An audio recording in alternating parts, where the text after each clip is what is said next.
First of all, thank you all so much for coming out this evening. So delighted to see you all. We have a lot of folks joining us through Zoom as well. So welcome to everybody who's joining us on Zoom. Can you all hear me in the back? Excellent. Come on in. So welcome to Krannert Art Museum, and welcome to the keynote of our 2023 Global African Community Forum. On behalf of Krannert Art Museum and the Center for African Studies, I'm delighted to welcome you here to our keynote screening as part of this forum. We're joined by attendees both online and in person for this hybrid event. If you are joining us online, folks over there, I want to make sure that you note that you can enable Zoom captioning, and you can also change the language that you're speaking in if you'd like. While we have a chat box, we do encourage you to use it sparingly and during the Q&A primarily. We welcome comments and reference links for further reading, especially if folks are sharing out ideas, but ask that you offer these primarily through our Q&A. We welcome, you are encouraged to put questions to our filmmaker and the panelists in the Q&A box. We will ask these on behalf of you in tandem with questions that are asked here in the room. So hopefully going one and the other and the other and the other after we have our panelists speak for a while following the film, to really try to combine those who are joining us online with those that are here in person. So we're doing our best with the hybrid programming. The goal of our forum is to invite critical dialogue on the topic of decolonization and museums. We want to begin by acknowledging the histories and lands that were gathered upon, their histories of colonization, displacement, violence, and dispossession.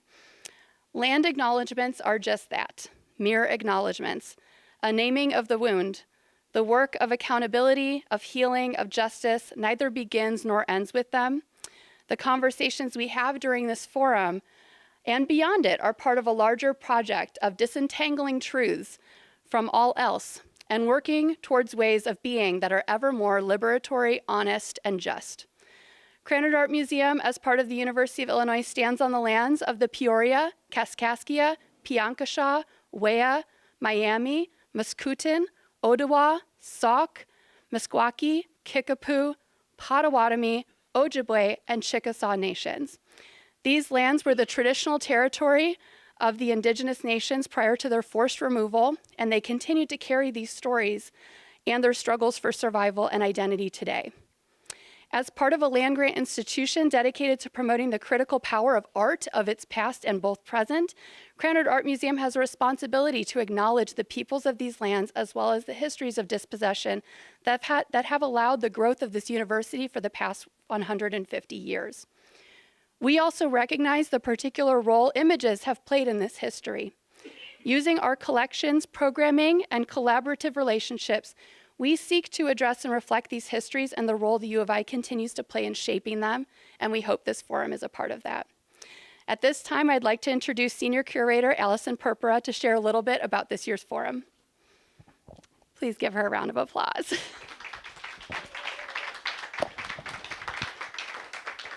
Thank you so much, Rachel. I so appreciate your words and your very important introduction. Thanks everyone for coming. We're really very excited to have you here, and we're very excited to have our esteemed guests. As we'll be speaking this evening about artworks out of place, particularly as the cultural fallout of colonial dispossessions, let us not forget the human lives in Gaza and Israel that are being senselessly lost as we sit and speak today. So just a moment for those folks.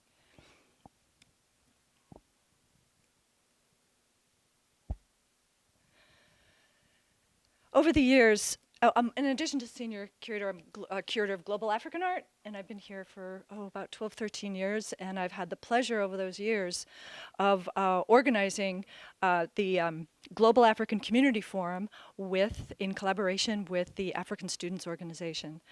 And we've had a number of topics over the years, and these are topics that are raised by the students themselves of interest. For instance, one of our first forums, as some of you may remember, was on the relationships between African and African American students on campus. We've had conversations about Black masculinity, and more recently, in 2017, with the opening of Black Panther, we couldn't resist exploring for the first time decolonizing the museum. So this year's forum, as Rachel has already presented, will engage with the global politics of museum reckoning, restitution, and return, of objects, of cultural knowledge, and of lost histories. So the goal of this multi-day participatory program is indeed to center African perspectives in these cultural and critical conversations. We hope this initiative will spark new thinking about the place of art in rebuilding communities at home and abroad, and about the life histories of objects, and about the ethics of museum practices as we reckon with the dislocation, interpretation, and collective care of African objects. We're so grateful to be joined today by today's esteemed speakers. So please do follow along at go.illinois.edu for more forum events. But I wanted to introduce our speakers before we move on. Invite them to Are they up? put their cameras on. Njoki, Tanya, and Saitabao? Hey, they're coming. This is so exciting. Woo! Fantastic, fantastic. Please note that Njoki and Saitabao are here from Kenya. It is currently 1:30, almost 2 a.m. in the morning. So we are most grateful for their consciousness. I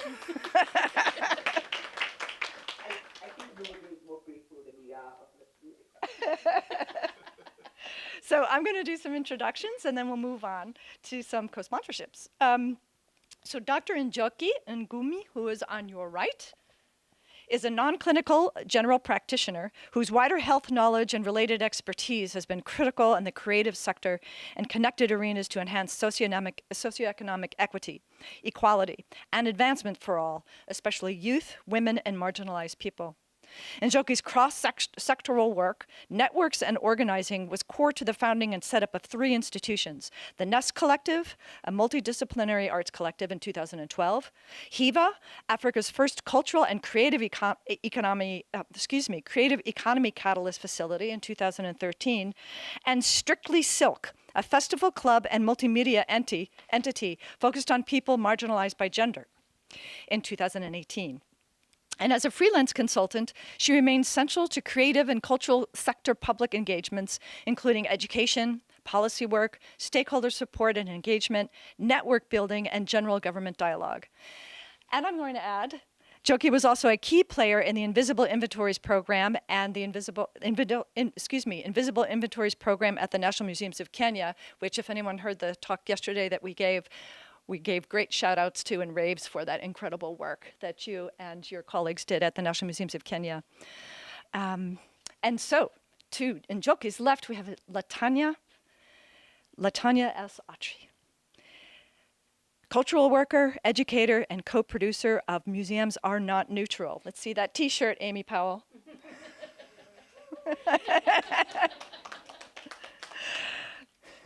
Tanya S. Autry is an avid reader, tea drinker, and lover of the arts. She has created exhibitions and programming in institutional and non-institutional spaces, as well as collaborative freedom projects, including the Social Justice and Museums Resource List, Art of Black Dissent, the Black Liberation Center, and the Arts and Social Justice Workout. Lately, she has been exploring writing as a cultural formation, beholding and curating with care, Hyperallergic 2022, a troublemaking conjuring / love spell for we who care, Creative Time Think Tank, in invitations toward reworlding, 2022, and Critical Black Memory as Curatorial Praxis and Collective Care in Critical Memory Studies, New Approaches 2023. Autry is completing her PhD in art history at the University of Delaware. Her dissertation, The Crossroads of Commemoration, Lynching Landscapes in America, examines the interplay of race, representation, memory, and public space. Thank you, Tanya. And okay, and now to Tanya's right, we have Saitabao Kaiyare. Saitabao is also, is actually in, are you in Kilifi? I think he is.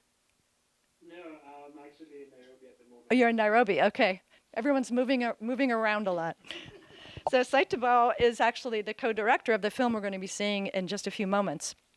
He's a filmmaker from Kenya with a decade of experience in the film industry, working with both Africa and Europe. His short films, documentaries, and TV shows have been critically acclaimed across numerous film festivals internationally. He co-directed with Elena Schilling the short documentary If Objects Could Speak, which won Best Documentary at the Africa Magic Viewers' Choice Awards in 2022, the Ousmane Sembene Prize at the Zanzibar International Film Festival in 2021, and Best Short Documentary at the Los Angeles Cinematography Awards in 2020.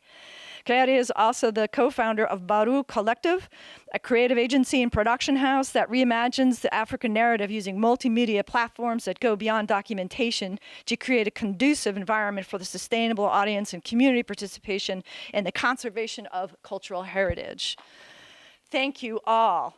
Very, very grateful to have you all here. So right before we move on to the film and hearing a few words from Saitabao about the film, I wanted to ask Terry Barnes to come up and say a few words as well. And Terry Barnes is our director,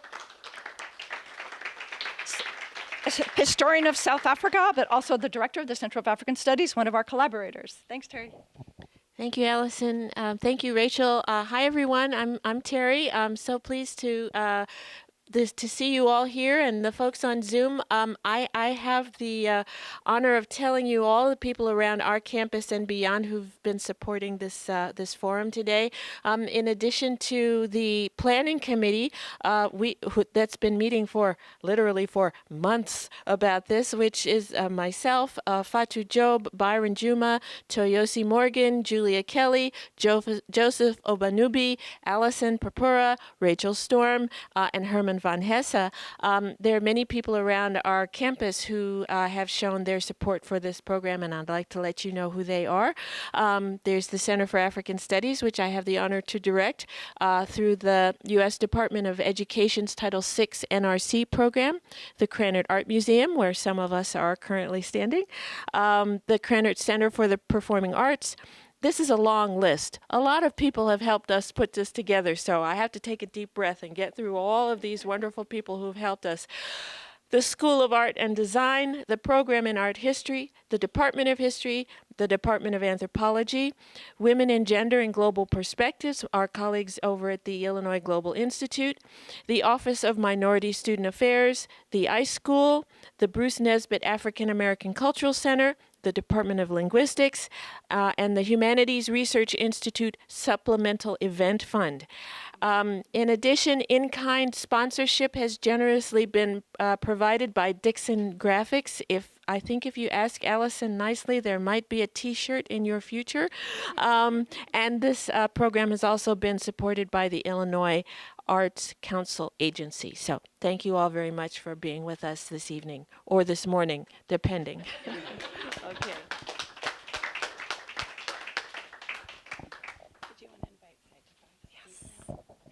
Saitabao, if we could ask you to say a few words about the film that we're about to see, that would be terrific. Just a couple of minutes about what motivated the project, your collaboration, and yeah, we could talk about some of the challenges, et cetera, of the filming afterwards, but just whatever you would like to do to introduce our film. Great, thank you. Thank you so much. It's such an honor and a delight to be part of this, especially this early morning in Kenya. I'm not complaining, but I'm honored. First of all, I'd like to introduce myself. My name is Saitabao. I am the co-director of this film. I don't want to talk so much about the film. I'll let the film speak for itself, if objects could speak. So I'll just say a few words. Basically, this film started off as a school project. It was basically a school project that we were working on in Germany when I was studying film school. However, it turned out to be something bigger than a school project. So I'm glad and happy we've been able to showcase this film. We've screened this film in over 50 screenings, be it educational institutions, film festivals, cultural institutions, and it's still an honor an excitement for me to also just to present this film again. So I'll just touch on the film a bit. So basically the story is about myself and my co-director Elena, who embark on a journey to sort of rediscover a Kenyan artifact that is trapped in the museum cellars in a German basement, in the German basement museum. So the only information the German museum has is about the object, how it entered in 1903, and there's not so much information about this object. So Elena and I embark on a journey where we ask various questions, like why don't the museums know more about it, about European museum cellars having full of African artifacts stored in prison, treated with chemicals, a loss of culture. So I invite you, all of you, to enjoy this journey. Happy viewing, and let's talk afterwards. Thank you.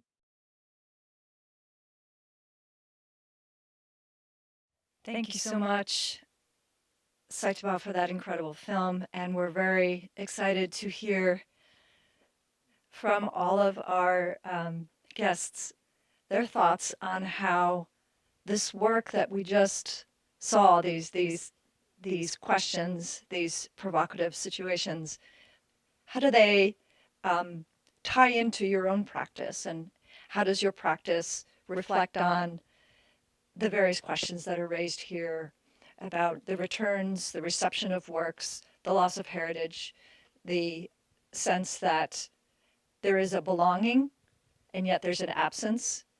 How does that get filled in, and should it? But more than anything, for you to engage with these works and with this film's narrative from your own perspective and practice. And Tanya, can we begin with you? Thank you. It's wonderful to be part of this discussion. Hello, everybody. I love the film, by the way, Saitabao. It's a beautiful film. It really resonated with me in a lot of ways. Mainly, I love so many aspects of it, about the questions and, you know, what you just ended with about how this conversation, this debate often stays in this realm of the expert, and it never, or usually doesn't seem to kind of go out of that and get to the people. And what you do in the film is you just bring these issues to people on the streets, and you go to different communities and stuff. So I love that. And I think in some ways my work has really been about that as well. So my background is I'm an art historian, and I do have, like, I'm working on a 3rd degree in art history. So I'm an art historian, you know, so that is what I am. And I've worked in museums in a range of different type of institutions, art museums and history museums mostly. And, you know, the training is very much this kind of thing where you're working, where you're often kind of talking, again, to experts talking to one another. And I found that as soon as I got in, especially in different art museums I was working at, I was like, I just don't feel like I actually connect with most of those people that work in the institutions. I don't come from a background of people who have like really college educations, let alone graduate educations. People are very steeped in museums. I did grow up going to institutions, to museums as a visitor, but it wasn't like my world was all about this, and it's just not. But I feel like I grew up in a world that had a lot of culture, a lot of history and memory and things like that. It's just not in this kind of institutional environment. And I found a lot of resistance when I was in there to incorporate other types of perspectives, to like actually respect other people, because even when other people's perspectives are presented, it's usually like in some kind of program. And I love programs, but I have to say that a lot of times in museums and the cultures I've been in, the programming isn't very respected by certain folks who are high up in positions, who have like power in the institution. So the program is almost like kind of a venting kind of a space where, well, like, just let people talk, but then the real decisions aren't happening in those kind of spaces. And so I generally felt like a lot of the work I was trying to do wasn't respected. And a lot of it was just kind of pushing against why is this institution that's in a majority Black city. I'm here in the US and I've worked at different institutions across the US. But for instance, like when I was in New Haven, I kept being like, New Haven, Connecticut is basically a majority Black and Latinx city, but that is not what the institution, I was working at Yale University Art Gallery, the institution in terms of the makeup of who's making decisions and stuff looks nothing like the city. And a lot of the collecting practices and stuff, there's a lot of issues that have been there for a long time. So I just was asking questions and I found that a lot of times people did not want to hear it and they wanted things to kind of stay in place where it's always the same.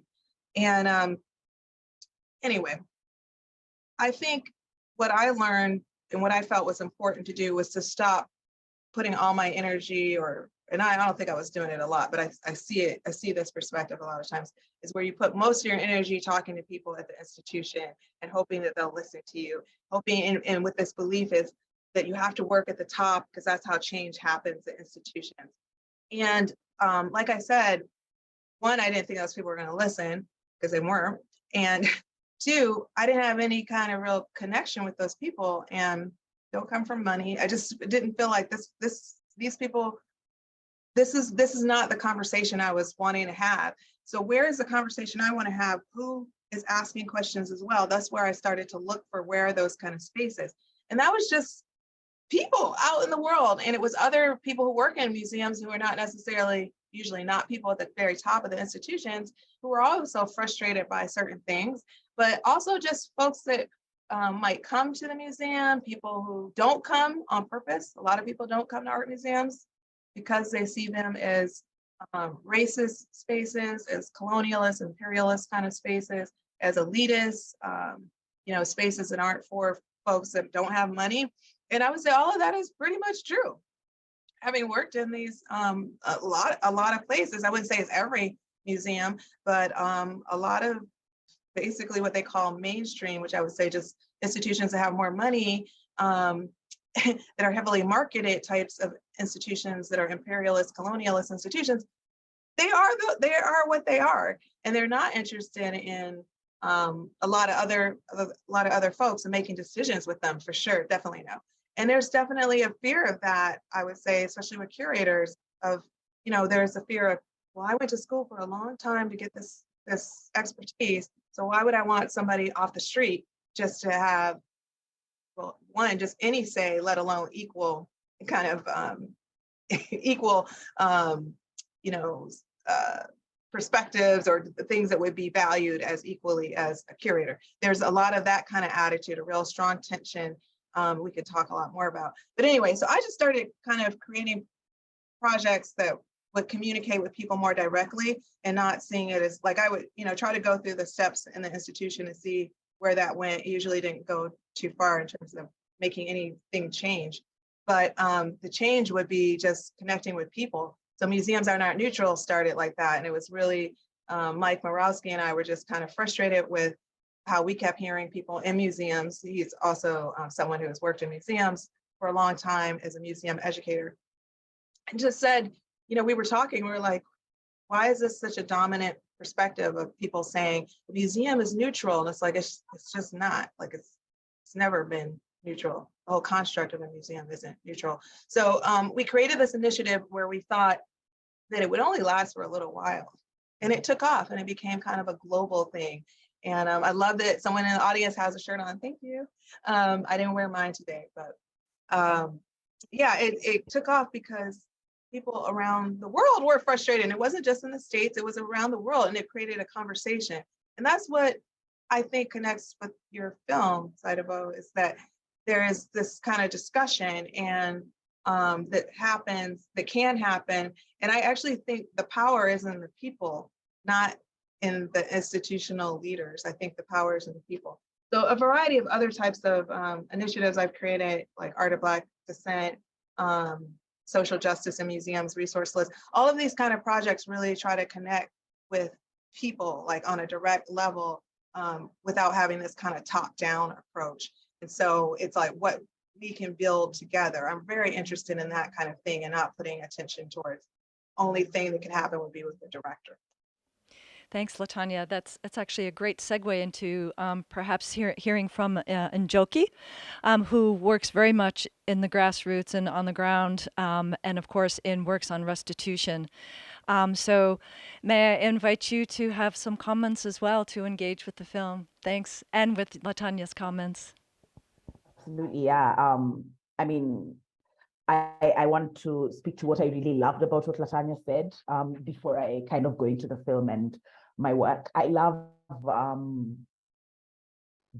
because there's so much that's parallel in our experiences in talking about some of these things, realizing that there's such investment in the narrative that it's only institutions doing institutional programmatic work that create change, when change is already alive and brewing in people themselves. And that's kind of where it's almost at its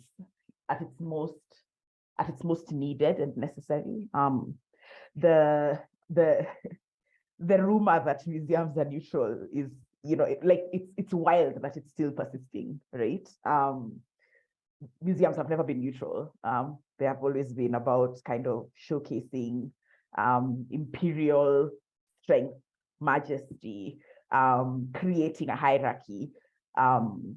I think to kind of segue over into Saitabao's film, which was incredible. Even just the beginning, you would think these objects are in Africa, but they're not, right? And then they did such a beautiful job of holding space for that foundational tension and dissonance and carrying it, across the sea back home, where one of the first questions somebody asked was, were there Kikuyus in Germany? If not, how did that object get there in 1903, right? And so what I love about the fact that nobody answered that question is that anybody with even a rudimentary understanding of world history, circa 1903, has an idea of how that object arrived in Germany, right? And so we are also brought in as the audience to kind of carry and hold that tension as well. I think I really loved that about that film. I really sat with the lady who said, we miss our culture, right? And that kind of speaks to the very successful, tragically successful colonial intention to separate the people who they sought to conquer from the things that they believed, from the things that they identified with, from the things that made them unique, because the work of the colonialist was to make people into subjects and to make people into resources for their own, gains. And so we have to sit with the intention of coloniality when people say things like that, right? And there was the foundational kind of, how do museums get to keep things they know nothing about, which kind of shows us what a facade the idea of the museum can be, which was an interesting kind of query from the public. They were like, we don't know what this is, but clearly neither do they. So, while we are all sitting here with everybody not knowing, why do they get to keep the thing? I think the other thing, I really paused was the ways in which, for some people, these things are so felt, and then for other people, they are like an academic exploration. So somebody in the German museum who was kind of coming to view the exhibition, like everybody else, says, if you're going to have an exhibition about Africa, it should smell like Africa, right? And so then you ask yourself, okay, so then what does, like if this person was asked, like, what is Africa supposed to smell like? Like, what is the collaborative agreement, even in this room, about what Africa should smell like, right? As an African in Africa, Saitabao being an African in Africa, like we might have if we are talking about the idea of what Africa smells like, but then also where it's coming from, how it's being, and somebody saying, to make this exhibition better, it should smell like Africa, so that it's a sensory experience, right? Outside of the fact that, should these things be here, why do we get to frame them and look at them like this? who decides what's aesthetic about putting this and this and this and this together? Maybe they come from different, ethnic groups. Maybe some of these objects were used by completely different age groups and should not be together. Maybe some of them are even sacred objects, which should not be seen in public, but then they're here for aesthetic value. And somebody, understanding that they're here for aesthetic value, comes and says, let's ramp it up by making it smell like Africa. And so, that kind of brings me to, and I'll kind of try and compress it, some of our work with the International Inventories Program, where because there's so many kind of differing ideas about the idea of the object, where the object belongs, who gets to hold the object, etc. We spent so much time, and especially on the side of things that is African and as such denied elements of our heritage that are essential and foundational. We spent so much time trying to say that there are some things that are not debate, right? Even if somebody wants to frame them as a debate. And did you see even when that conversation around what Africa smells like was happening, somebody came and kind of poured water on it by saying it's an interesting debate. It's not a debate for us, right? And so the thing around who gets to frame something as a debate, which then makes it a harmless kind of academic exploration, experiment, like let's talk about it because it still exists in theory, takes away from the very felt we miss our culture that, somebody who only gets to engage with this object as a scan on a screen and not as a real thing that they can hold and touch, right? So one of the things that became really apparent to us in the work that we were doing with the Invisible Inventories program was that for us as an arts collective, because we had to frame ourselves as like an entity. So we're a registered company, we have a letterhead, things like that. And so those things are the ones that put us in the position to even have these conversations in museums. There are very many museums where artists write to individual artists who write to a museum, a letter. I'm like, there's this thing that you guys are holding, it belongs to my people. Can I have a conversation with somebody about this? And then the museum gets to ignore you because like, who are you? We are an institution and we are a big deal. We're government funded, $1 million donors walk into our offices every day. And you're some random artist who we don't have to respond to. You're some random student researching something random that we don't have to care about. You might even be a random African. Will you even get a visa to come here? Do you see?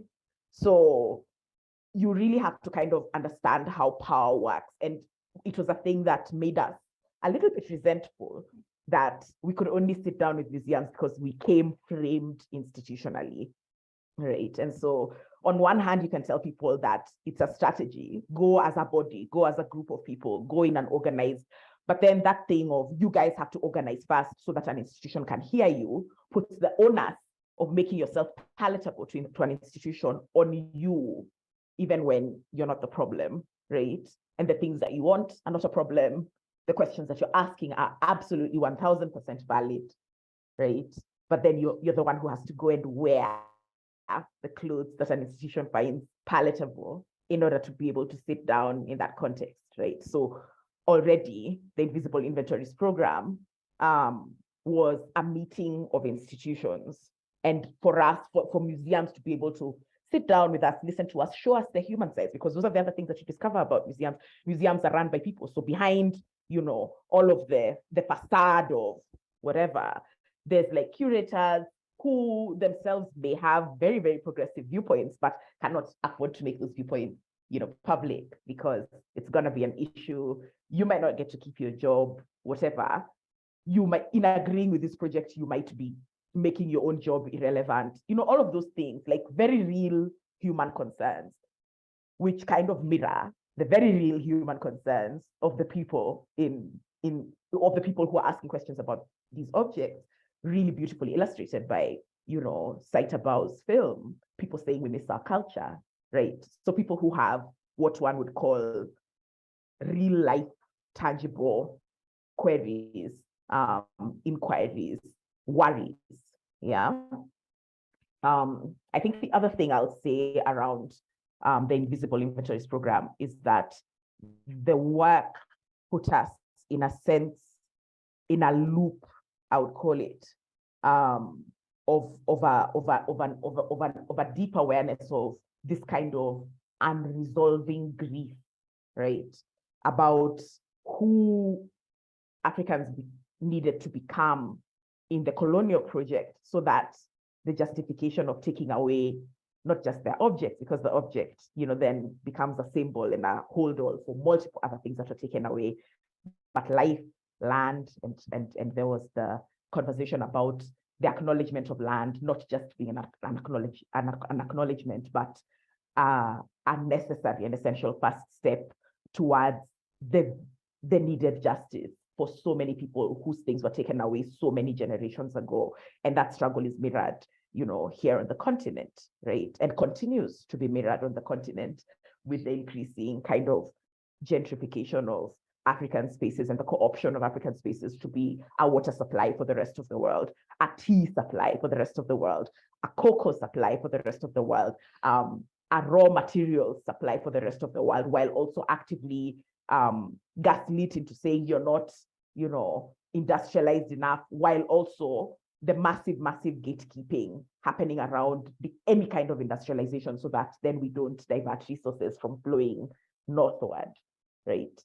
So there's all this stuff within this colonial project and coloniality that we are steeped in, that then, one of the things that taught me personally from working within the project, which obviously focused on the object because the object was a near tangible thing, but when we then expanded and decided not only is the object an object and a tangible representation in its own right of the people it was taken from, but the object is also, stands as a symbol of all these other things that may be unrecorded, may be recorded, but massive other losses that people are still grieving and continue to grieve to this day. And the non-return of the object is also a symbol of the non-return of some of these things, right? And that people are still living the results of that resource, that resource marginalization. And you could see it in Saitabao's film when they go to rural areas and you see, that there's a lot of things happening here economically, and where Saitabao and his team allowed the camera to do the speaking, and nobody was talking about the stuff happening around the people, but you could see it, right? I think the last thing I'll say is around the idea of, back to the idea of coloniality being in the air we breathe. It is the investment in a hierarchy, the intentional superhumanization of some people, dehumanization of others, defining some people as foundationally worthy, the people who get to say that they're a universal museum, and so everybody has to come here to see the things that belong to the rest of the world, while the people who those things belong to can't claim universality or globalness or internationality. All of that, that is in the air we breathe. It is inescapable. And so for me, I don't believe in decoloniality, and I want to quote Dr. Kigoro Macharia, who is a Kenyan academic and author, in saying that decoloniality or decolonial approaches are a farce. What we have to be consistently is anti-colonial. Coloniality is always happening all around us all the time. And so the thing to do is to take on an actively anti-colonial approach where you push against things. I love what Tanya said about the institution in its intention can be colonial. And so if you go directly to the people, that is an anti-colonial approach, right? Saitabao in saying, let's go ask the people, right? And you notice that they said they wanted to film in the National Museum, they weren't allowed to.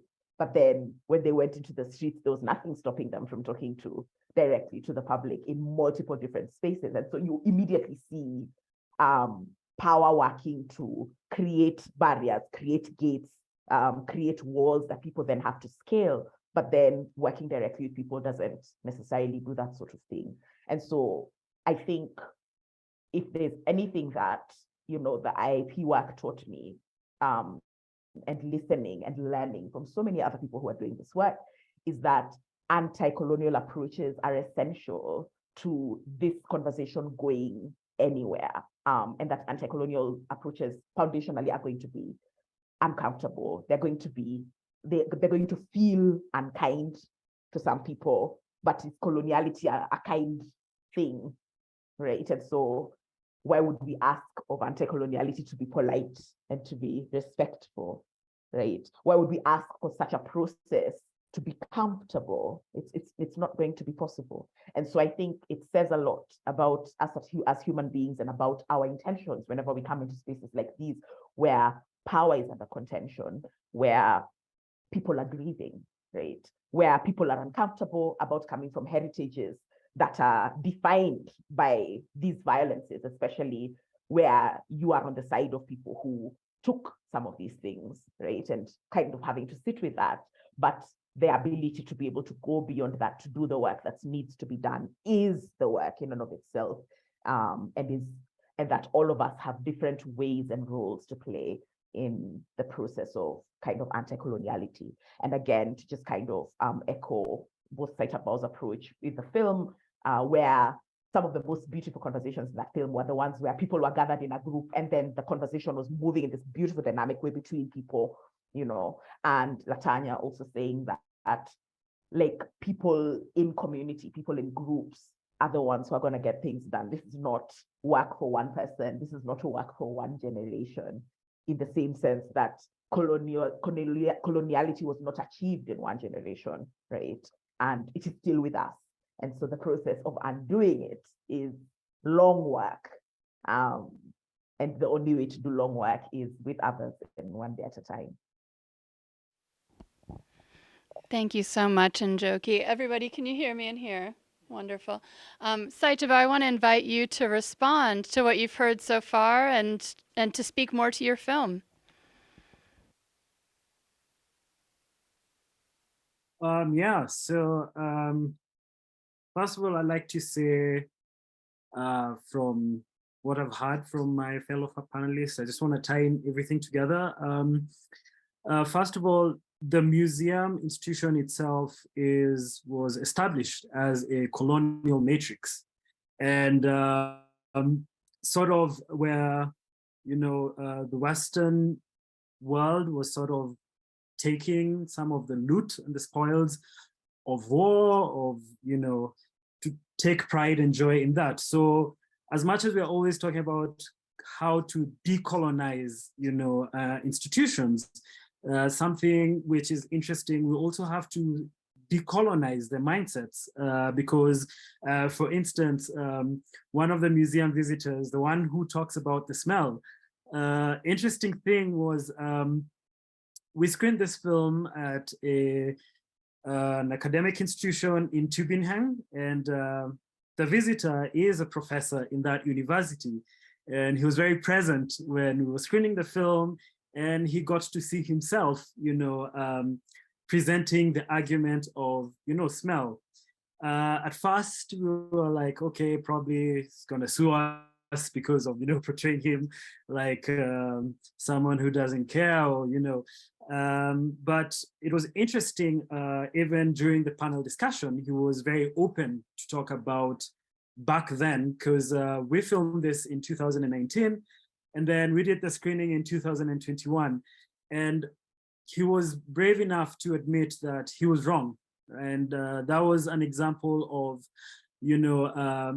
sort of decolonizing the mind, where we had a conversation in terms of, this is not the right approach in terms of thinking about Africa. There's always this fetishizations about Africans, the things. And still, like, I'd like to echo what Njoki said about a quote from professor from the academic from Kenya, where he says colonialization is still around us, because one of the things that I realized when we finished the film and we talked to a number of people from museum institutions, they still had to ask us, how sure are we that the object is called the Dorothy stick? What justifies it being the Dorothy stick? So for us, we were taken aback because at the end of the day, we had to sort of do the work, travel and find out what this object was and talk to communities. And especially their communities were the people who helped us to know what this object was. So there's something about the artifacts or the objects being taken, but also them being tangible culture and also the idea. And then for the people in the institution asking us to verify, how should we justify? And for us, we thought probably the film and the people were very vocal, because you could see the older men were able to recount from stories. Like there's one, this older person was like, I remember this person was with my father, they had to do the ritual.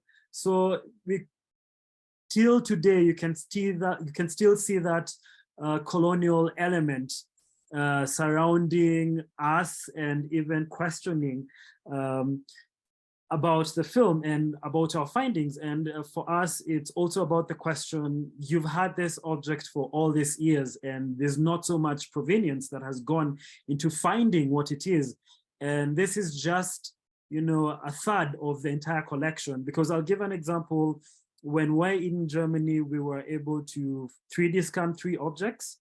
We were only able to find this one object. So that just shows how this knowledge systems, this, for example, like the rituals, the ideologies concerning these artifacts, how it's slowly fading away. And you see the people who have this knowledge will slowly, move on and will be stuck in a limbo, would never know what this artifacts are, because the museum, some of these museum institutions don't know what they have in their collection. And we back here in Africa, we do not know. We've been disassociated and disenfranchised from the knowledge and the ideologies of what some of these artifacts were used for, what the meaning, the symbolic, were they from spiritual significance, cultural significance, national significance. So, and I'd like to echo what Tanya said. I think it's very important to engage communities, and our film is a testimony where people, there's people power when people come together, discussing, sharing their opinions and moving this debate away from closed spaces, in conferences, people, academics, policymakers, but also involving the people, because also some of the solutions about how to tackle the debate, or don't think it's a debate, but the elephant in the room about restitution can be solved by engaging with the rest of the people. Thank you so much, Saitabao. And let's give it up one more time for our panelists. So at this time, we want to take some of your questions, and I'm going to invite our panelists to double check the Q&A from your angle, and if you see a question there, because I have it pulled up and it's showing me none. But I would love to take a question first here from the room. So does anyone have a question? Can I bring you the mic, Stacy? Okay. Can you pass this to Professor Robinson, please? Thank you. Hi, good evening. Thank you so very much. That was very educational. The question I have is, it's been said that the artifacts in the museum are not magical.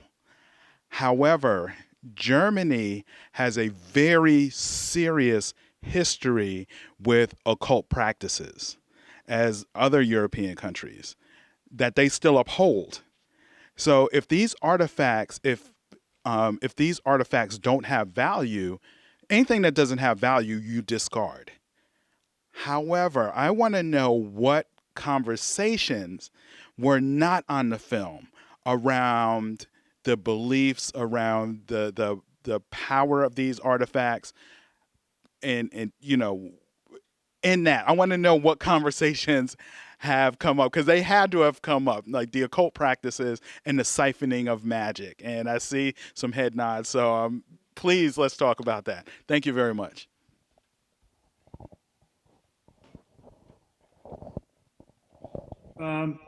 Yeah, personally, I do believe these artifacts have a mystic and powerful energy. And for example, even from the title of the film, I ask if objects could speak, what would they say? I'll give you a very personal experience. The first time I walked into the museum and I got to see all these artifacts, thousands being displayed. And it was such an uncomfortable space for me to be in, where even I put some of the dialogue into the film, where I could feel as if these objects were like screaming towards me. They were like asking for help. It's like, help me. Like their souls have been trapped, you know, behind these glass cases, behind these vaults.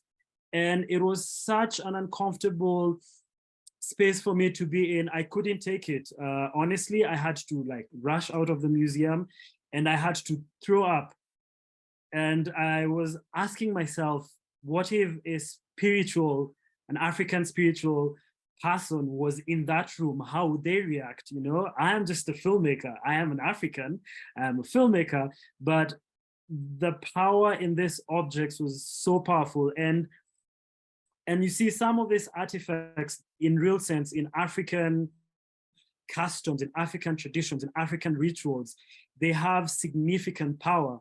And in terms of the connection between, like, for example, yes, you know, especially the medieval period where you see a lot of European countries still practice this dark magic. I don't know, it's kind of a source, I don't know, I would say it was a way to sort of subdue or sort of getting myth and spiritualism coming to fight against each other. I don't know, what's your thoughts on that, Njoki and Tanya? I can go first. I mean, so there's a couple of things. One, you know, I think it was maybe just last year, and I'm not smiling because the thing I'm going to say is funny. I think I've started learning about, you know, the multidimensional ways in which, you know, like Black people can laugh while telling you horrible things. You know, it's, I don't know. Anyway, I learned that Europeans were actually importing Egyptian mummies to eat them. Yeah. Like to eat them. There's a lot of stories like this. I mean, obviously, I'm speaking to people who have a long history of similar atrocities, and that the point of eating them was for magical power, because of all of the things that were believed about Egyptians, about, you know, their access to multiple timelines, their access to futures that had not been dreamed or imagined in the global north at that point in time. And so people were eating, right, Egyptian bodies and royalty in order to kind of tap into that. And obviously this was a practice that was done by people with money, because you needed to be able to afford to move a mummy and eat it. When you look at that, and I really loved that question about, there's an awareness that some of these objects were sacred objects. Specifically, that was the reason they were taken, because people imbued a certain way of believing that gave them a certain way of fighting in themselves. You know, they were more resistant to, you know, colonial violence because of the presence of these objects. And so part of the fight was to take away the object and then just kind of discombobulate the people, because they were used to being able to make reference to an object, to have rituals that were kind of surrounding a particular object, in order to be able to fight and believe they could win, right? So that was some of the reasons of taking some of these objects. Beyond also, if you are coming into a village to destroy the village, right? And then you're a soldier, and from what we know about, you know, the ways in which war works, then if you're a soldier, you'll pick the things that look nice to you personally. And so that's one of the things that we learned when we were with IIP in a bunch of museums in Germany, where there was an inordinate amount of arrowheads, spears, things like that. So military people are fascinated by military ways wherever they go. So even if I don't fight with spears, I'm like, all these people fight with spears. Spears are interesting. And so you also see kind of the masculinization of museum collections, because they're defined by what the collectors, and collectors is a strong word to use for the people who are kind of obtaining objects at those times. They were kind of defined very subjectively by what those people thought was fascinating. Of course, the lives of women were not fascinating, so they were not going out of their way to collect cooking implements and pots or weaving things or whatever. They were mostly collecting spears, or the things that would look at the primalness and violence of the Africans we went to kill, right? They had all these sharp things and we killed them, right? So there's also all of that. I love what Saitabao said about energy, right? And so maybe some of those objects carry the energy of what was happening when they were taken. And the feeling of that, I also kind of really share the experience of going into certain museums and being unable, like being physically unable to continue. I think the first time I went to the British Museum, I was sick for 2 days after, like and I couldn't explain what was happening to me either. And then now you read stories about people whose families actually have objects there. And you read stories about how museums at any given point, their permanent collection is maybe less than 1% of what they have in storage. And so when you think about the thousands and thousands and thousands of objects that actually have never been seen, that nobody actually knows are there, that are defined, in the museum's list, if those lists are even public, as very different things from what they actually are. So there's one object in the British Museum that is a massive, massive drum that's used by the Pokomo people to commune with their ancestors, to call rain, multiple things. It's been in the British Museum for over a century. They have written and written and written to the museum saying, please, can we visit this drum, right? And I think it's only fairly recently that a couple of people were allowed to go and see it for a few minutes in the store, right?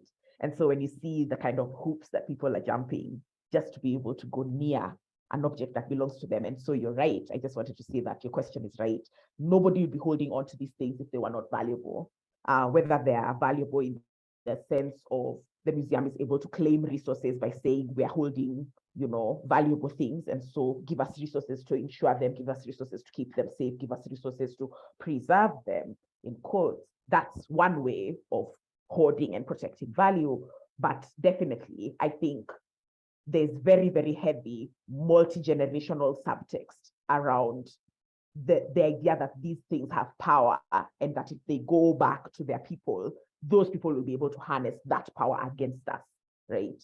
So it's self-preservation and self-protection to hold on to things, not because their power can be harnessed on behalf of the people who took them, but because they don't want the people that they were taken from to be reunited with the idea of that power. So while that's very anecdotal from me, and it may sound a little bit woo, I completely agree. And I do think that a deeper conversation does need to be had around, like, beyond sacred objects, the idea that these objects have a power of their own, being part of the thing that's keeping people from returning them. Absolutely, I completely agree. Tanya? Wow, you really got into a lot there. That was wonderful what both of you actually shared. And I think it's really interesting because in one way, I think that question, thinking from kind of like an imperialist institutional mindset might just be dismissed so quickly. But it's interesting because I think the museum operates in this, in general, talking about the museum as a construct, it operates in this weird tension between it often presents itself as being extremely rational, and it's all about the categorizations, right? All this classification, all of this stuff. So it's very about the rational, it's very academic, it's about research, but it's also about, it definitely is about maintaining power and this aura thing, like this aura of the object. and there is magic in it. So for instance, the fact that Saitabao and your fellow director, you all made a three-dimensional kind of copy, right? And the museum typically is an attitude of like, especially like an art museum, it's like, we can't have copies. Copies aren't good enough. They have to have the real thing. But other people who actually this stuff belongs to, maybe they can have a copy. They can have a copy and share that with the people who are actually, this is their culture, because there is this kind of value for the museum of this idea of the aura of the object, the magic of the object. We might not use that word magic, and we might not use the word occult. So first when I heard it, I was like, because the terminology is not exactly the same, but it definitely is those long histories of that. And I think the terminology might change a bit with the museum, but there is that is a whole thing, Walter Benjamin talked about that and everything about the mechanical, this whole aura.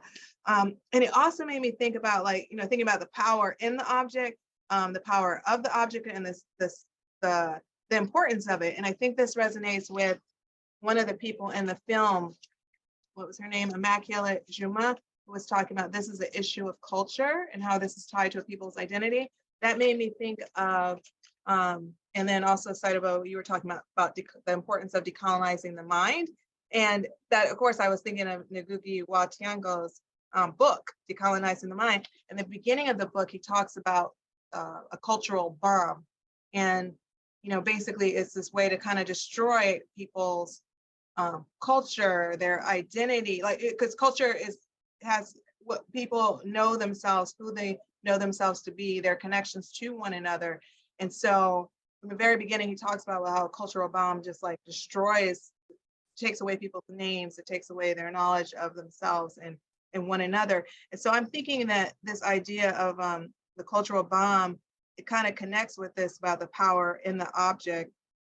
And why, as you were saying, Njoki, about like, why would these institutions keep it? Yes, it is about resources and stuff and whatever, but there is this thing about trying to definitely want to keep these people down, want to keep everybody down, to keep them, maybe believing that they are less than, or something. And, this part of the myth making of these institutions is part of the propaganda of them. And they're weird kind of spaces to me because it starts to be kind of pathological, because I feel like people start to believe their own propaganda. And so there's a degree of it that is to control the people that they have been, stealing stuff from and exploiting. But they also start to kind of, it's like they say in a way, like get high on your own supply. Like you're selling a myth and this drug, and then you start taking it and believing it yourself. And so that's the kind of stuff I started being like, this is such a strange world to work in, because I couldn't tell. I was like, do these people believe this stuff that they're saying? I'm like, it's just a lie, right? This is a lie that you say so you can keep these things, or so you can do what you want to do by going around pretending it's neutral or whatever, it's some kind of way in some magic land. I'm like, it's not. It's always part of the world. But also, as I kept talking to people, sometimes I actually felt like they seem to kind of believe it. So I feel it gets complicated. People start to get very warped because one, these kind of practices make a lot of people stupid. It's just, they can be brilliant in a certain way, really smart in a certain way, but also kind of just like clueless and dissociated. Maybe that's a better way to dissociating from aspects of reality might be a better way to frame it than just stupid. But people can change, right? But they don't have to stay that way. They can change, as you talked about the person in the film who was all into this whole thing, wanting to create this immersive culture, whatever, zoo-like experience sounds like a little bit.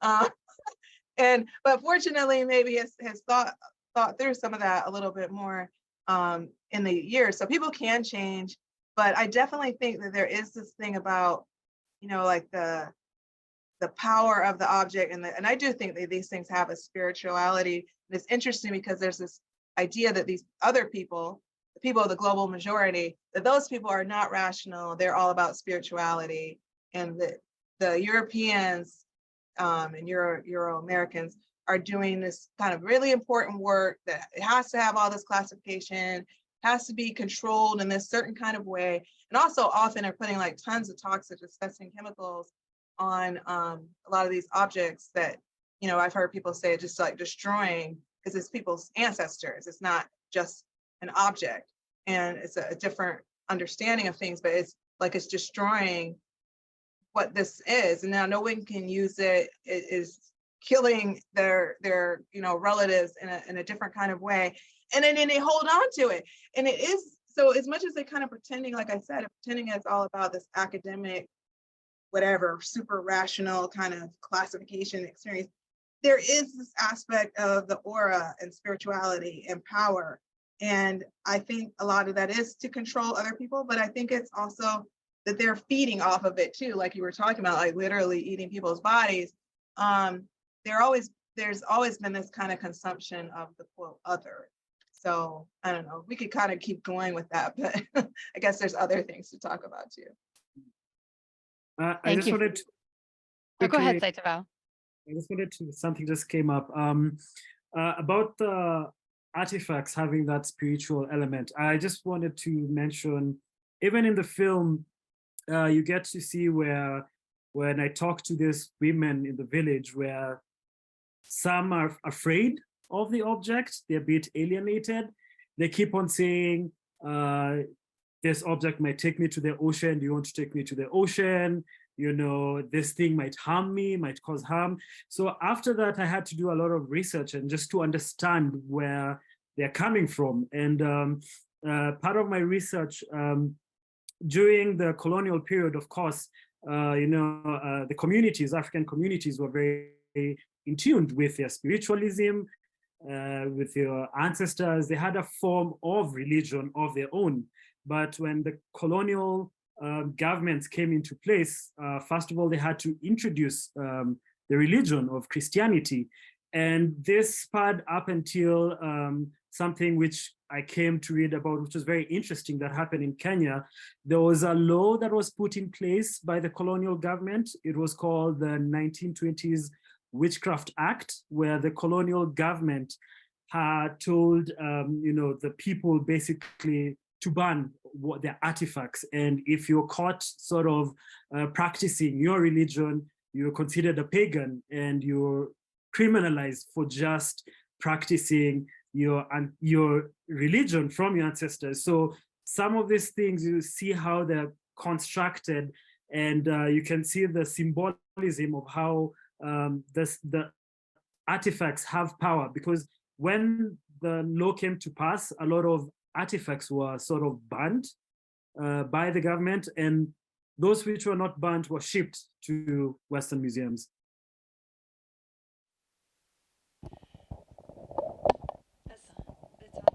Saitabao, that was in Njoki and Tanya. Because this is the Oh, thing. that's right. The really, really provocative and wonderful responses to that. I just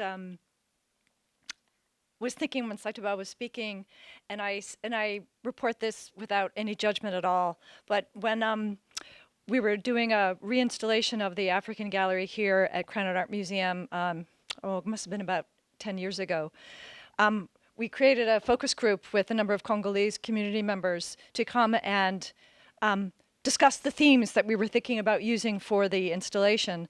And there was quite a lot of trepidation for a number of the folks who were coming. They were coming from their church.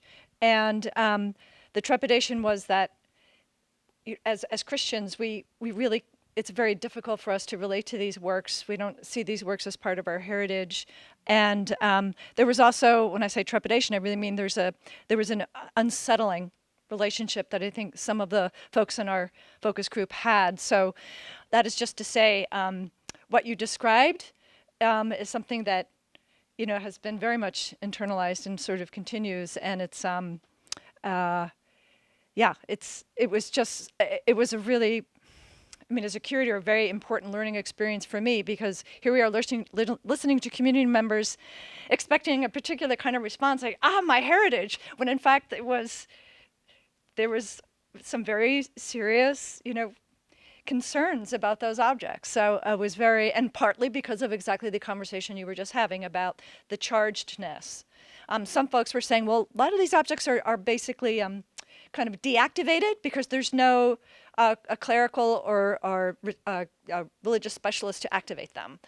Therefore, they're not quite as dangerous as they might be. But I was thinking also of the woman that you mentioned, also Saitabao in the film, where she was uncertain about what this is going to do, especially if we don't know what it is. And so that kind of power really is very much embedded still in these objects for sure. And it's part of our practice in working with those kinds of ideas and feelings.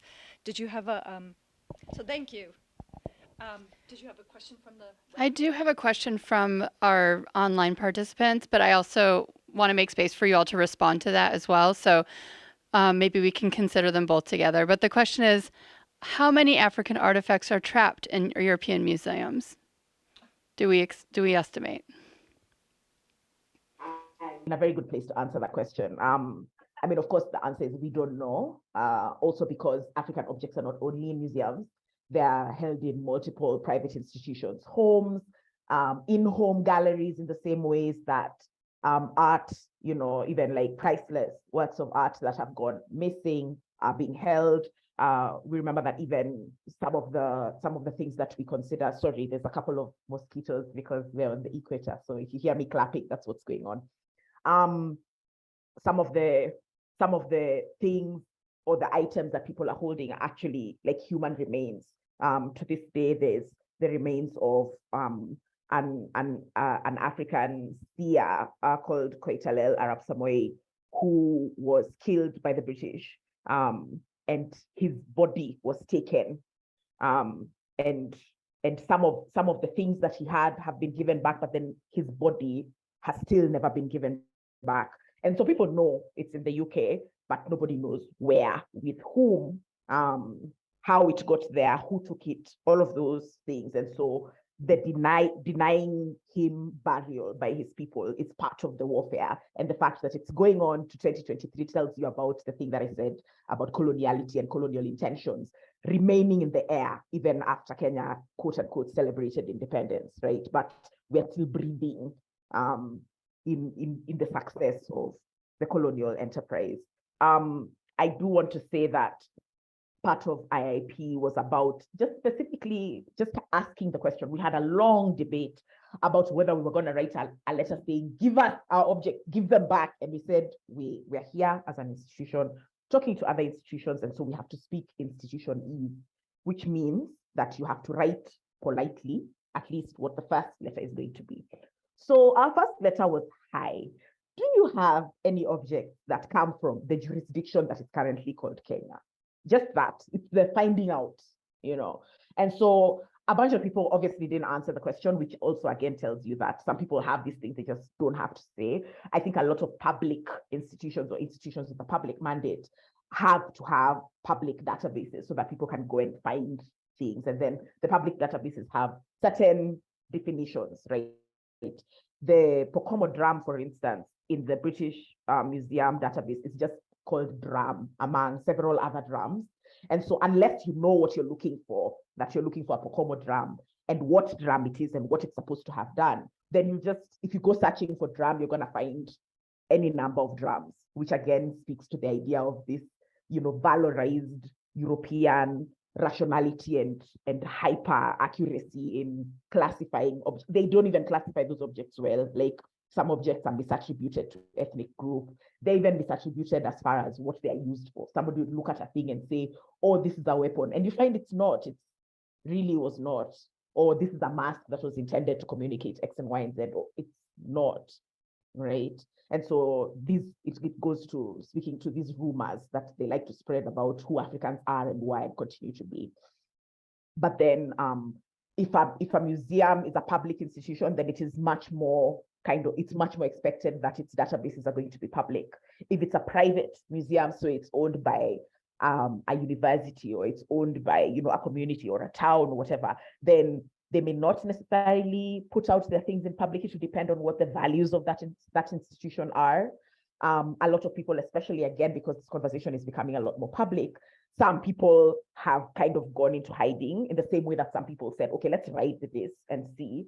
If we say, yes, we have these things, but we're interested in having a much more progressive conversation about them, let's see where that takes us. And of course, everybody sat down with their lawyers and their PR machine to see if the optics are going to work for them, right? While that conversation was being had. So you'll find some people coming and saying, yeah, look, these are the objects we have.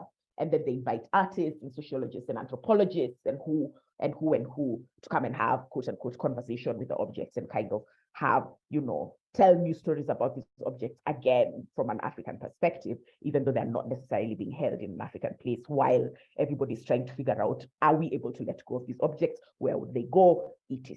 Right? So there's some of these, and that's why I was saying this conversation again is a multi-generational one. But to answer the question specifically, how many objects, like there are thousands. As IIP, we got answers from slightly less than 50 museums, I think, and they had at the count where we stopped, there were 32,000 plus objects just of Kenyan objects from the people who admitted to having Kenyan objects, understanding also that Kenya is a construct, it's not a real thing. These objects belong to their ethnic groups, right? Kenya is what the British decided to call the thing that they drew within this arbitrary border. But then there's many people who have some of these objects, some of these human remains, who are never going to say that they have them. And some of those are the ones that are super precious, super sacred, made of materials that somebody would probably want to take apart, etc. Thank you. I want to give everyone a chance to respond, but maybe we'll take one more question right now from those folks that are here in the room and can invite some of the answers to kind of be embedded in it all. And I'm curious if there's another question here. Yeah. Can I pass this to you? Pass it down, if you will. Thank you so much.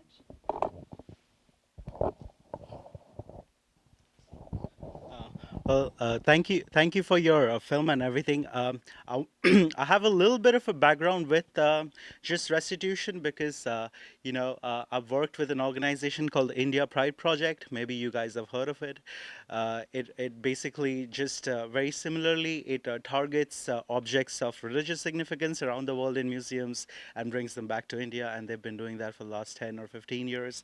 So in my work with the IPP or just generally back home in India, sometimes what we found is that at the local level, so when you're talking to local stakeholders, be it a museum professional, a priest at a temple, or just like people on the street, sometimes we hear that unless it's a religious object which they identify, sometimes they say that, oh no, we don't have them back because look around us, we have millions of things already which are in utter disrepair. So no, I think it's better that we don't have that. And like the kind of basements and museums you're showing, I have, at least in India, seen several cases of similar kinds of institutions where like they are lying in the same manner of disrepair and disregard and have stayed there for probably centuries. So the question I wanted to ask you is, like, during your interview, I know you're trying to prove a point, so you show only one viewpoint, but did you actually hear some people either in the city or elsewhere who said, oh no, we don't want it back?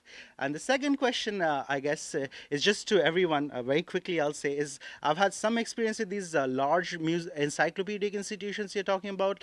So in London, when I used to study for some time, I remember I've worked with the V&A, the British Museum, and the Army Museum in some capacity, and all of them are very good examples for what one of the panelists mentioned, where they have such large collections that they cannot keep them. And so I know that all these three institutions in the last decade have had to build large-scale storage facilities several miles outside the city center. So it's not in Zone 1, Bloomsbury, London at all. It's like Zone 5, 6, somewhere outside. So how do we incentivize these large, because you see, rather than always hammer at their doors with morals and ethics, I've always sometimes been thinking of how do you incentivize these large encyclopedic museums to deaccession their collections simply because of the large number of costs they have to incur in maintaining and storing these collections.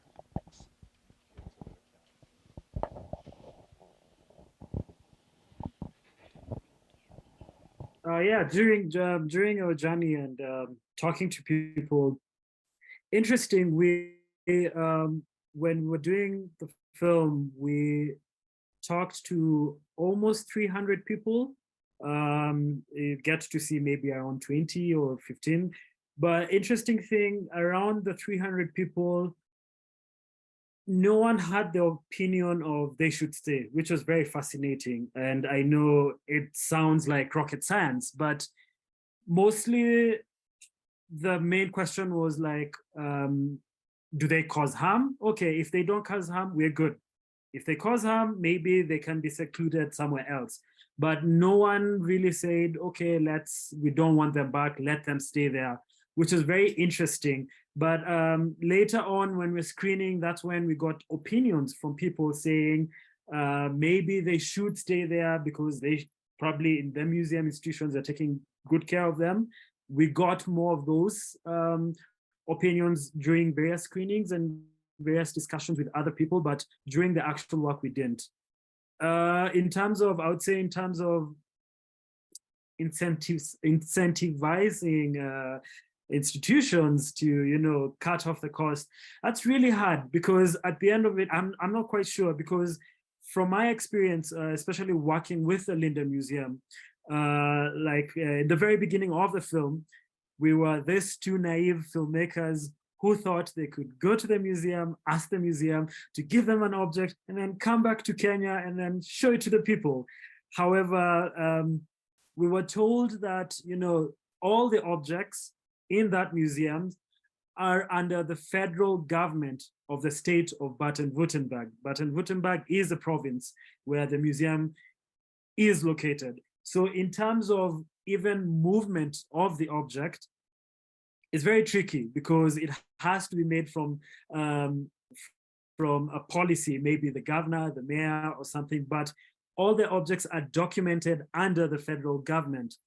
However, I found this very weird and not so true because you find museum institutions are always trading very pricey artifacts. You can get, some bronzes, the Linden Museum loaning a French museum this bronzes. So it's, even in policy, there's also, a bit of colonialism in terms of approach, in terms of, decentralizing objects. I think Njoki is in a position to, from the work of IEP, to also answer that. I wanted to add something to because people have been talking about and I want to hold space also for the Congolese people who said they're not necessarily ready to engage with those objects because from our faith perspective, they're not interested.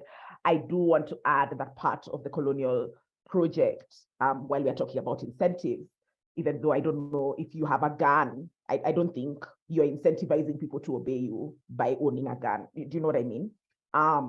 But what they did was to say that while they came and they kind of upset the ecosystem, so now there's hunger, people have to do certain things to earn money that they weren't doing before. There's created artificial scarcity of time, of people, of resources. And then they come and say, look, we're providing help, for you guys and education for your children so that they can kind of thrive in this world, this artificial world that we have created. And the ways in which you access this is by converting. And so you change your name, you take on a first name from the litany of first names that are available from this Bible or whatever, or from these cultures. And so that by showing that you have this name, you're saying, I am now aligned with whatever it is you're doing. Let me also have access to this health and education. So health and education being given to Africans was a privilege, even though, they're defined as a public good by economics, even though that relationship is changing in general everywhere, starting with the US, and even here in Kenya, we are in that same place because of this neoliberal poison we are living in. However, so like when you're coming from generations of that your only access to what has been called civilization was by force through these kind of people who came and constructed a new world around you and then put a gun in your face and told you this is the only way you're going to participate in this thing. And then now there's all of these stories that people tell themselves about this faith and the conversion and what have you, then you can understand an outcome like this where people are like, listen, we're not really sure about dealing with those objects, because again, part of embracing this new faith was actively leaving behind these objects and anything that they represent, right? So you couldn't hold space for both. There were some places where, especially where there was no kind of settler colonization, where people had beliefs that enabled them to embrace multiplicities. And so you find like the Vodou religion as practiced in Benin and some surrounding areas. Those ones, it's very easy to find people who can define themselves as Christians or Muslims and also still hold their Vodou beliefs very close, right? Some people will do that, others don't, because the Vodou religion by nature doesn't force you to not take on another way of believing. They're like, listen, you do what works for you, right? But then you find that faiths that were passed on through these imperialist methods don't have that same sort of welcoming around people who believe differently. That's a conversation for another day.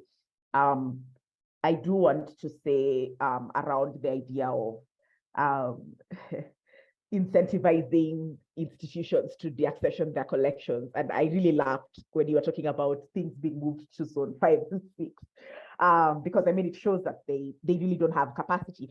And beyond that, the British Museum has been in the news for discovering that some of their own people were selling some of their objects on eBay. Like, this news has been hilarious. And so everybody has been coming to say, oh, so this whole thing where you say we can keep these objects better than the people they belong to, clearly it's not true, because even you guys can't secure your own objects, right? And it was one of their own employees who's just been running an eBay for years, selling objects, right? And so, like, for me, one of my favorite things around kind of social media response to anything the British Museum says is like the massive amount of ridicule. And so, like, for me, I don't think it's about incentivizing. I think the only way to combat power from the position of the people, where you can't tell them anything, you can't write them a strong enough letter, it's not morals and ethics, but you can laugh at them. You can laugh at them, you can make them feel stupid. You can make the optics of holding the object so bad that they have to throw them away to get rid of them. And I think the kind of public response is beginning to do that. I don't know whether it's going to be strong enough to make an entity like the British Museum, which for centuries, you know, has done what it does. Maybe we need like a couple more decades of people laughing and being cruel, you know, but maybe that's what it is. I think laughing at power in that way has worked in many parts of the world. It has unseated dictators. It has made people that looked like they could only be worshipped like human, you know. It has made people look like they're doing something absolutely foolish, which is what they're doing, right? And so when people point and say, look, actually, this is extremely foolish, you should be ashamed, that could work, I think. So no incentives for people with power. I'm not a believer in such things. LaTanya, I want to invite you to speak to that too. See, you both nodding, but I saw LaTanya nodding first. Did you want to share? Yeah, I mean, I think I love that, Njoki. I agree. I would not, you know, personally, I'm interested in anything of like, let me come up with an incentive for the institution. You know, some people want to put their energies there, you know, go for it, whatever, if that's what you want to do. I think that's a very liberal kind of response to what we typically see, those kind of reform responses. It doesn't actually transform anything, and it's actually not designed to. But, you know, some people, that's what they want to do. And it's a case of like, you know, what your ideology is and how you understand power. That is not anything that how I understand power being a meaningful use of my time. But I do think this idea of ridiculing the colonizers is worthwhile. And, you know, it's about creating a new idea for people to see that, you know, we're not going to keep falling for that. We're not going to be constantly fearful and, you know, honoring these institutions, because a lot of it is about like it's a type of deference that people play into. That's with that liberal reform stuff. So anyway, I just wanted to say that briefly. Just wanted to add, in terms of incentive, there's always the conversation about we should have these objects in this museum because it's our collective shared heritage to humanity. So I can say in response to that, there's an incentive, which we also give in which is a solution we give in the film. So we want to share this shared heritage, so you can keep the digital copies, and then we can give back the originals to the owners. And I think this connects a little bit with another one of the questions that was submitted online, which was directly to Saitabao, and it was, had you interviewed any cultural heritage officials or staff from national museums in Kenya? Yeah, well, during the filmmaking process, we were not able to, but afterwards, we were able to sort of engage with a lot of people in that sector, where they gave their opinions, where we also sort of, they also came to us to do more research, because especially from the ritual, from the Ndorothi ritual, there's another object the National Museum of Kenya discovered that was connected to the same ritual. And this object is sort of a shield, where when you see a shield, you always think, oh, it's for war, because there's that perception of we are warlike. But instead, this shield was used for ceremonial dance during the actual ritual. So, and we've been able to work with cultural practitioners in the National Museums of Kenya. Back then, when we were filming, we didn't have people who are open-minded. They were a bit, afraid because of how sensitive the subject matter was. But afterwards, the officials in the National Museums of Kenya really opened up, and we really collaborated and made some progress. Question here in the room.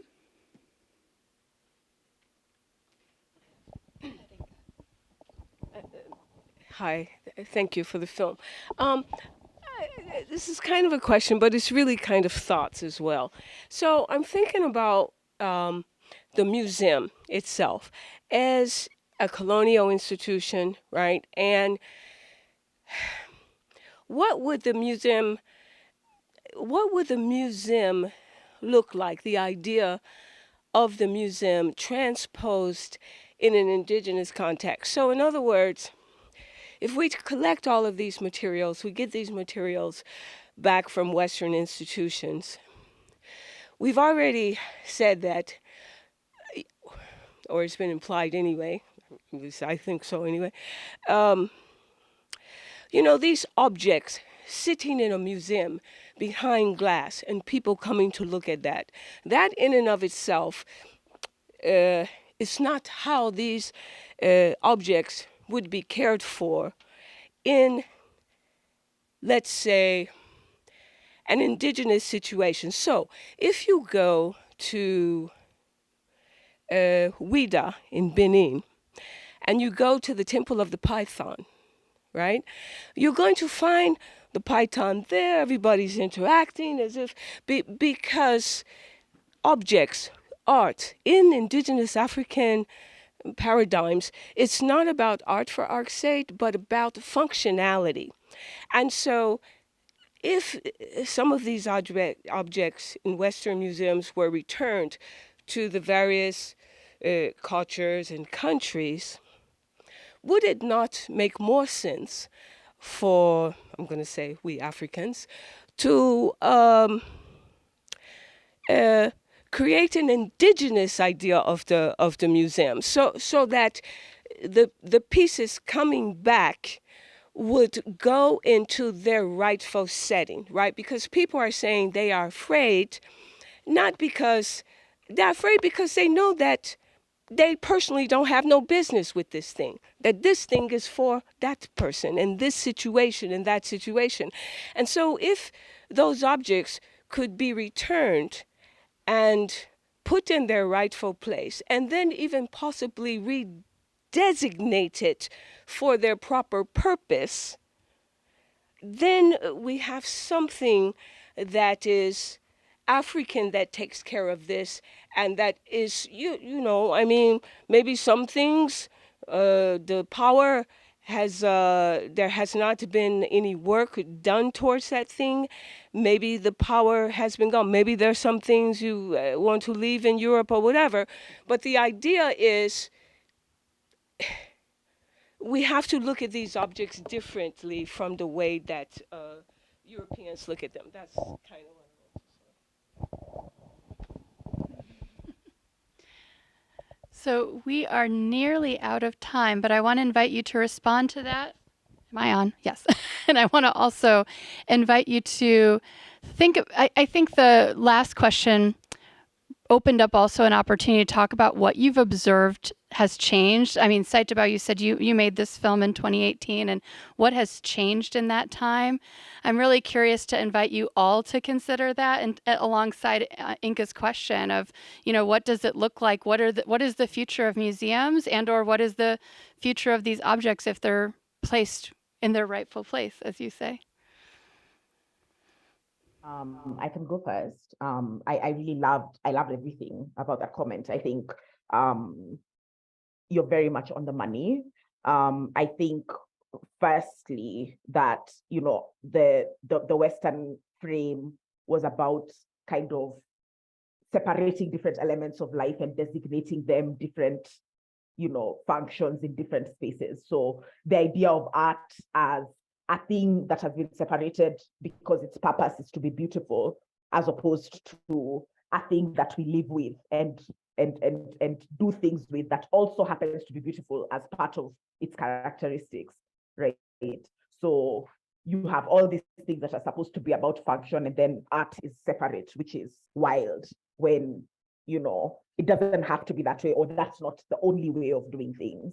But again, because of coloniality, that's kind of the thing that has been passed on. So then now we have people like myself and Saitabao who can call ourselves artists as a separate thing, as opposed to people who make living beautiful wherever it is that they happen to be. So you can be an artist as a healthcare worker because you make the process of getting better, beautiful thing for somebody to participate in and co-create with you, right?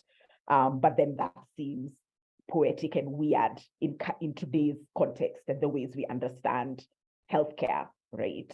So that was one.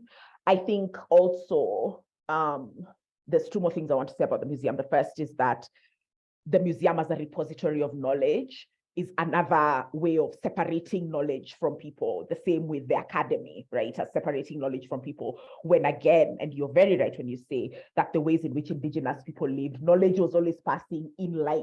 Like you didn't need to separate yourself from everybody to go and learn certain things in certain places, but you were apprenticed to certain things that were running in your family line or that you had talents for. And that's how things worked. You were learning as you lived. Your living was a learning process, right? Because again, you are learning the things that were relevant for your context. So if I live on a hill, right, and there's no water bodies around me, I'm not going to learn about swimming. How do I learn that? How do I learn how to fish vis-a-vis somebody who lives by a coastline, right, or next to a river? Then they have to learn about how to negotiate with that river. And then if I move to that place, then I have to learn the things for there, as opposed to learning some sort of universally defined whatever it is that somebody wants to teach me, right? Or even math, or even how to look at the skies and the stars. The people who are seeing the stars of the Northern Hemisphere, vastly different experience than the ones who are seeing them from the Southern Hemisphere, right? And so sometimes maybe globalized knowledge is a good thing. Sometimes is it really useful? Do we really need globalized knowledge? And then if you look back at coloniality again, within educational systems, very few people in the global north have to learn anything aside from what their version of history is. But then in my country, we learn world history. There's very many things I know about World War I that are not relevant to me now, but I had to learn them because somebody decided that I needed to know them.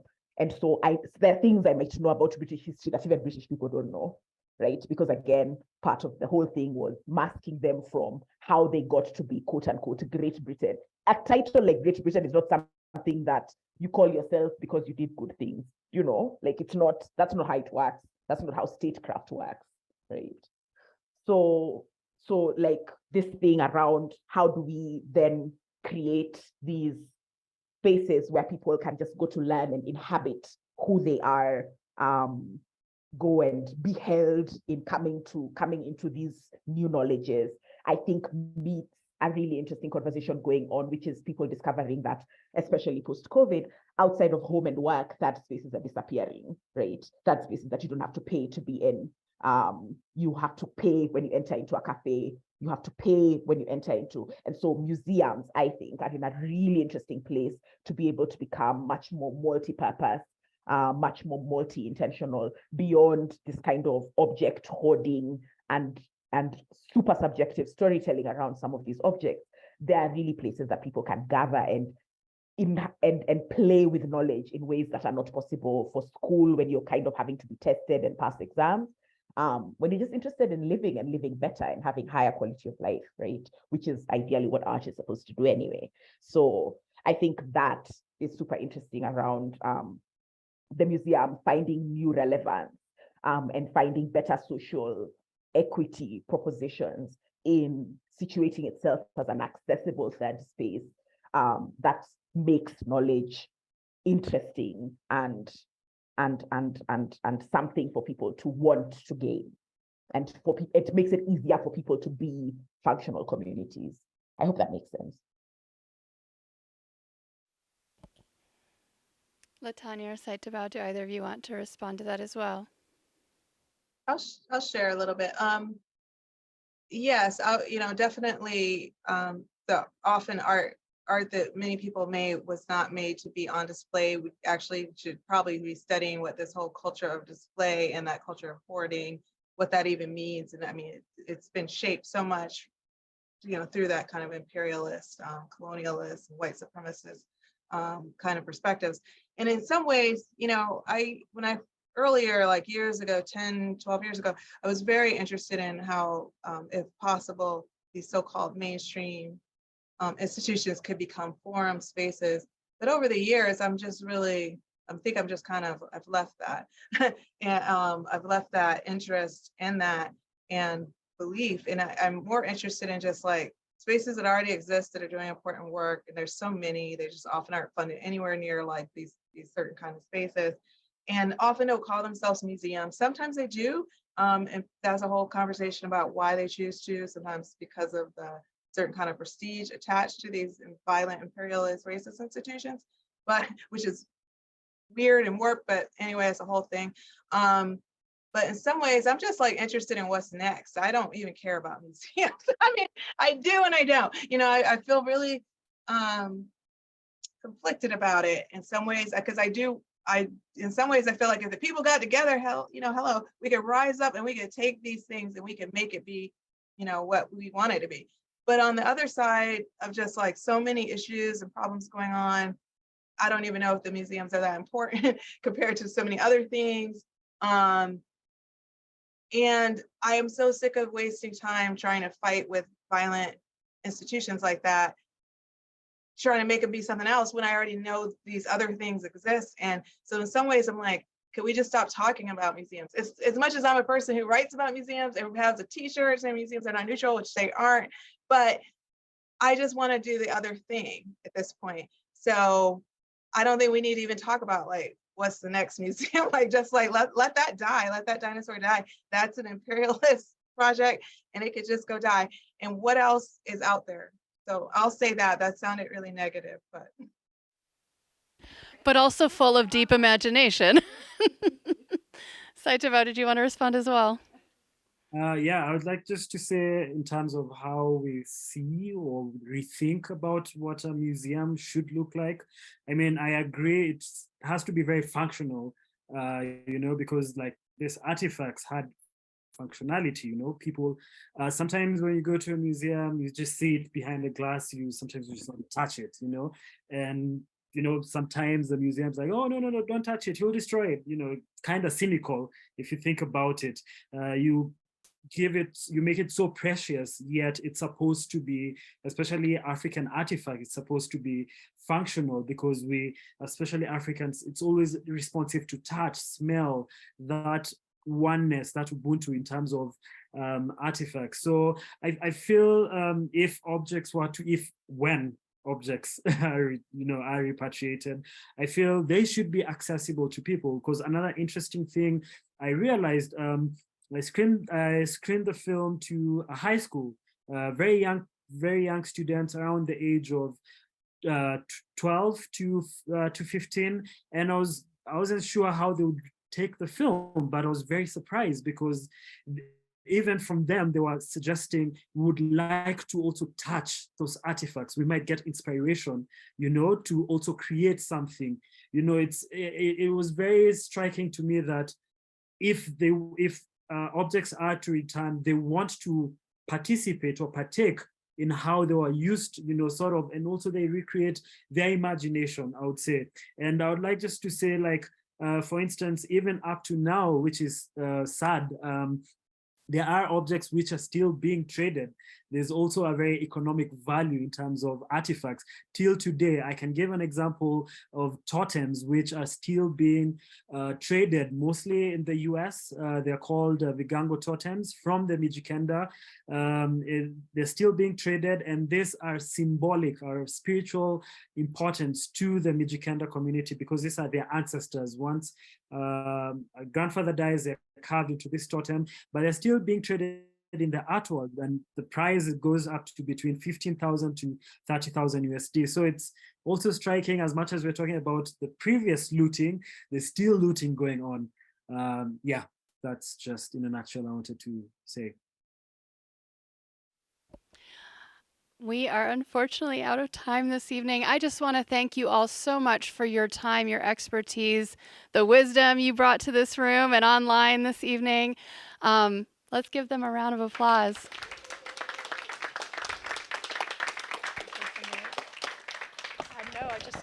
We all are just very, very grateful for your expertise and for your energy, and thank you so much for joining us. And Rachel, fabulous, fabulous job with your moderation.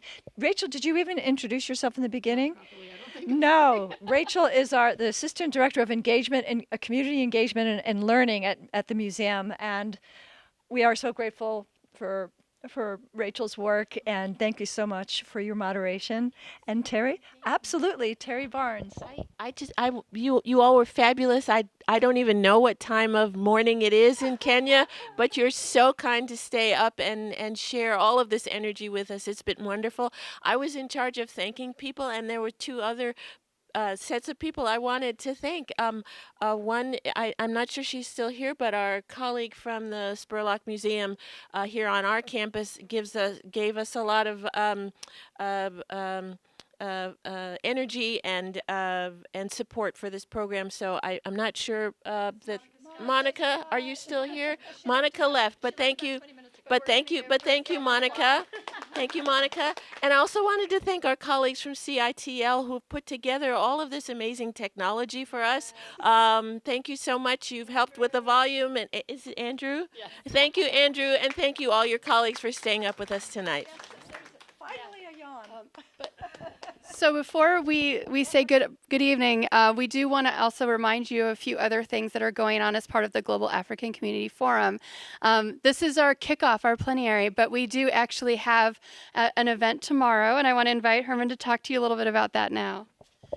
Yeah, hello. So my name is Herman von Hesse, and I teach in the art history program. So tomorrow we have a discussion with myself and Toyosi Morgan and Fatu Job. Yeah, did I pronounce your name right? Job? Job? Okay, all right. And it's on reckoning, restitution, repair, a community discussion, a community conversation. So it's going to be a very participatory panel discussion, and we're going to talk about things like what would a decolonial museum look like. So it's very much related to some of the things that we discussed today. So yeah, so we'll be happy to have all of you around. I wish I could have said it earlier for those who left, but I'm sure they'll see it in the flyers and emails. All right, thanks. Thanks, Herman. Thank you, Herman. Thank you. And then just to remind you, on behalf of ASO, although I know Fatu could come and tell you the same, there is an Afrobeat dance party for those who live local at the Art Annex, which is second floor of CU Community Fab Lab tomorrow night, 5 to 9. Am I right? Is it 5 to 9? But maybe till 10. 5 to 9, but maybe till 10. And then we also, on Saturday, we're having kind of a more all ages celebratory end of our forum, and we're calling it the Forum Festival. So that'll be here at the museum. Bring your friends and family, bring other folks that you know. There'll be things for all ages. We're gonna be do-it-yourself soccer ball making out of recycled plastic bags. We've got a project to do African pottery with our very own Anne Lutomia, who's here with us this evening.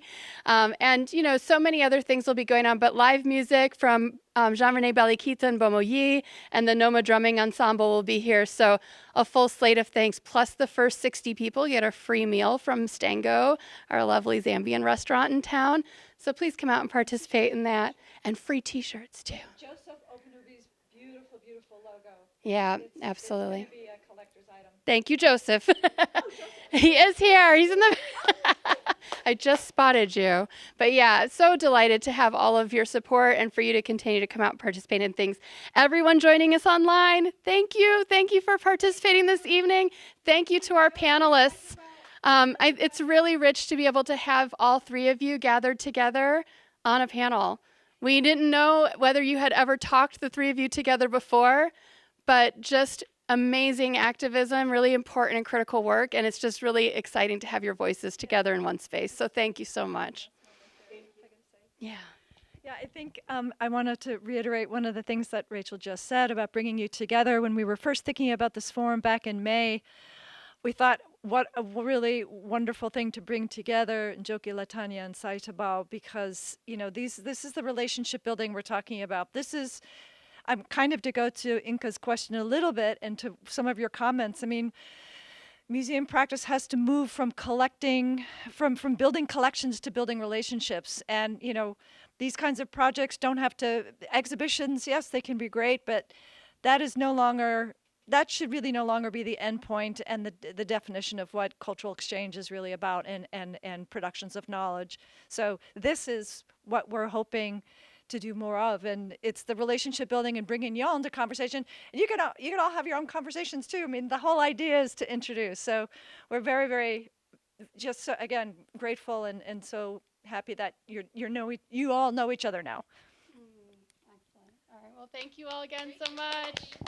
Thank you for coming. Thanks for staying.